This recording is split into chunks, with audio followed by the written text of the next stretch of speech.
Merhabalar, ben Doktor Bedirhan Burabayıcı, Doktor Mehmet Yazar, hemşire arkadaşlarımızdan Esra Hanım, Fatma Hanım.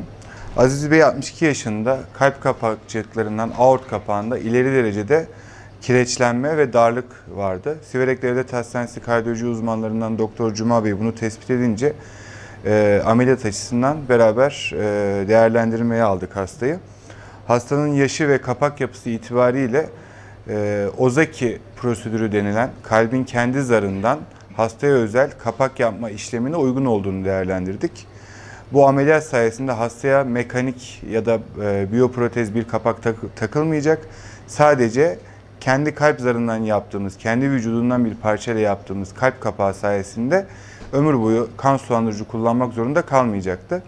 Bu ameliyat Şanlıurfa'da ya da bölgemizde daha önce yapılmamış bir ameliyattı.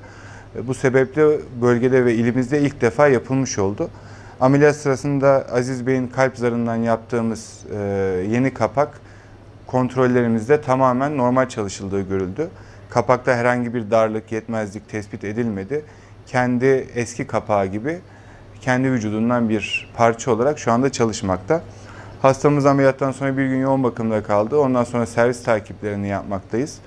Servis takiplerinde herhangi bir sorun yaşamadığımız hastayı bugün inşallah taburcu edeceğiz.